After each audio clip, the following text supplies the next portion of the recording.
তো চলো আজকে বাবা নিয়ে কোনো একটা কথা বলতে যাচ্ছি। তো কথাটা হচ্ছে এটাই কি, আজকে এখন বাবা বেঁচে আছে।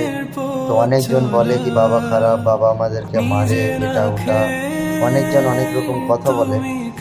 কিন্তু সময় বলে দেয় বাবা ভালো কি বাবা খারাপ। আমি বলি বাবা অনেক ভালো, বাবাকে এখন সম্মান দিতে শেখো।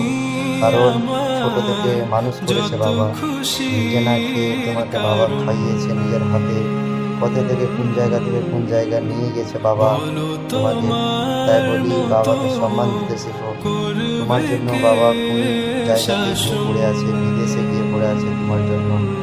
বাবা অনেক ভালো, বাবাকে ভালোবাসতে শিখো। এটা না কি আজকে তুমি বিয়ে করে নিলে তো বাবা মা মা বাবাকে অন্যদিকে করে ঠেলে দেবো, কিন্তু না, এটা অনেক ভুল। তোমাকে ছোট থেকে মানুষ করেছে, নিজে না খেয়ে তোমাকে খাইয়েছে নিজের হাতে করে। এরকম কথা শোনার জন্য না। যে সময় পৃথিবী থেকে বাবা মা চলে যাবে সে সময় বুঝতে পারবে যন্ত্রণাটা কি, বাবা মায়ের কি ভালোবাসা দিয়েছিল। এতটুকুই দিয়েছে কি, কথাটা বলতে শিখেছে, এটাই যথেষ্ট। এটা যদি কথাটা যদি না বলতে শেখাতো তাহলে বোবা হয়ে থাকতে হতো আমাদেরকে। তো আজকে এখন আমরা এমন হয়ে গেছি কি বাবা মাকে মানে এরকম করে কথা বলি কি বাবা মা কষ্ট পায়।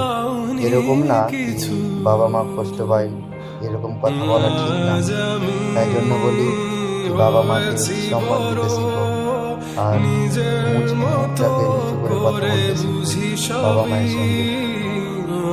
ঠিক আছে, আবার একটা ভিডিওতে দেখা।